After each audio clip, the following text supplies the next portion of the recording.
ನಮಸ್ಕಾರ, ಎಲ್ಲರಿಗೂ ನನ್ನ ಚಾನಲ್ಗೆ ಸ್ವಾಗತ. ಇವತ್ತು ನಾನು ಕಷಾಯ ಪೌಡ್ರನ್ನು ರೆಡಿ ಮಾಡ್ತಾ ಇದ್ದೇನೆ.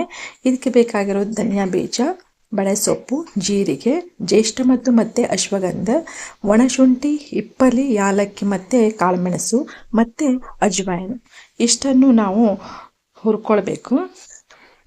ಇವಾಗ ಒಂದು 3/4 ಕಪ್ಪಷ್ಟು ನಾನು ಧನಿಯಾ ತೊಗೊಂಡಿದ್ದೀನಿ. ನಿಧಾನವಾಗಿ ಸಣ್ಣ ಉರಿಯಲ್ಲಿ ಹುರ್ಕೊಳ್ಬೇಕು. ಇದ್ರ ಜೊತೆ ನಾನು ಶುಂಠಿನ 2 ಇಂಚಷ್ಟು ಶುಂಠಿನ ಸ್ವಲ್ಪ ಜಜ್ಜಿಕೊಂಡಿದ್ದೀನಿ, ಒಣ ಶುಂಠಿ.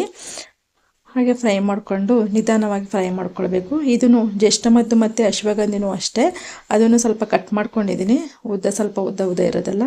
ಹಾಗೆ ಇದು ಹಿಪ್ಪಲಿ, ಕಾಳುಮೆಣಸು, ಏಲಕ್ಕಿ ಅದನ್ನೆಲ್ಲ ಹಾಕಿದ್ದೀನಿ. ಅದಾದಮೇಲೆ ಸೋಂಪು ಹಾಕಿದ್ದೀನಿ, 2 ಚಮಚ, ಮತ್ತು 2 ಚಮಚ ಜೀರಿಗೆನ ಸೇರಿಸಿದ್ದೀನಿ. ಇಷ್ಟನ್ನು ನಿಧಾನವಾಗಿ ಹುರಿಯಲ್ಲಿ ಹುರ್ಕೊಳ್ಬೇಕು. ಹುರಿದಾದ್ಮೇಲೆ ಸ್ವಲ್ಪ ತಣ್ಣಗಾದ್ಮೇಲೆ ಮಿಕ್ಸಿ ಜಾರಲ್ಲಿ ನಾನು ಅಜ್ವಾಯಿನ್ ಹಾಕ್ಕೊಂಡಿದ್ದೀನಿ. ಮಿಕ್ಸಿ ಜಾರಲ್ಲಿ ನಾನು ಏನು ಮಾಡಿದ್ದೀನಿ ಅಂತ ಅಂದರೆ, ಫಸ್ಟು ಅದು ಸ್ವಲ್ಪ ದಪ್ಪ ಇರೋದೆಲ್ಲ ಹಾಕ್ಕೊಂಡ್ಬಿಟ್ಟಿದ್ದೀನಿ.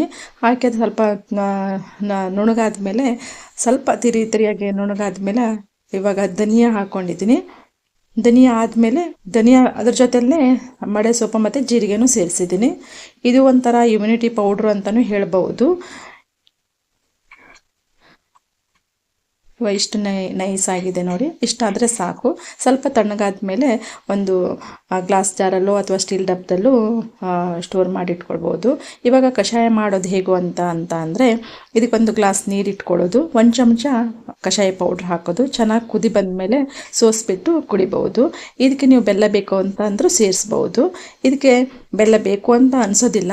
ಯಾಕೆ ಅಂತ ಅಂದರೆ, ಇದರಲ್ಲಿ ಜ್ಯೇಷ್ಠ ಮಧು ಇರೋ ಸಲುವಾಗಿ ಸ್ವಲ್ಪ ಸ್ವೀಟ್ನೆಸ್ ಇರುತ್ತೆ ಅದರಲ್ಲೇ. ಹಾಗೆ ಹಾಲು ಹಾಕ್ಬಿಟ್ಟು ಮಾಡ್ಬೋದು. 1 ಗ್ಲಾಸ್ ಹಾಲು ಹಾಕಿದ್ದೀನಿ, ಅದಕ್ಕೆ ನಾನು ಇವಾಗ ಸಕ್ಕರೆ ಸೇರಿಸಿದ್ದೀನಿ. ನೀವು ಬೇಕಾದರೆ ಬೆಲ್ಲನೂ ಸೇರಿಸ್ಕೊಳ್ಬೋದು. ಹಾಗೆ 1 ಚಮಚ ಕಷಾಯ ಪೌಡ್ರನ್ನು ಸೇರಿಸಿದ್ದೀನಿ. ಅದು ಚೆನ್ನಾಗಿ ಕುದಿ ಬಂದಮೇಲೆ ಸೋಸಿಬಿಟ್ಟು ಕುಡಿಬೋದು. ನೋಡಿ, ಎರಡೂ ರೆಡಿ ಆಯಿತು. ನಿಮಗೆ ಯಾವ್ದು ಬೇಕು ಅದನ್ನು ಕುಡಿಬಹುದು. ಹಾಗೆ ಹಾಲು ಇಲ್ಲದೇ ಕುಡಿದ್ರೂ ಚೆನ್ನಾಗಿರುತ್ತೆ ಕುಡಿಯೋಕ್ಕೆ, ಒಂಥರ ಜೀರ್ಣಶಕ್ತಿಗೂ ಒಳ್ಳೆಯದು. ವಿಡಿಯೋ ಇಷ್ಟವಾದಲ್ಲಿ ಲೈಕ್ ಮಾಡಿ, ಶೇರ್ ಮಾಡಿ ಹಾಗೂ ಸಬ್ಸ್ಕ್ರೈಬ್ ಮಾಡಿ. ಧನ್ಯವಾದಗಳು.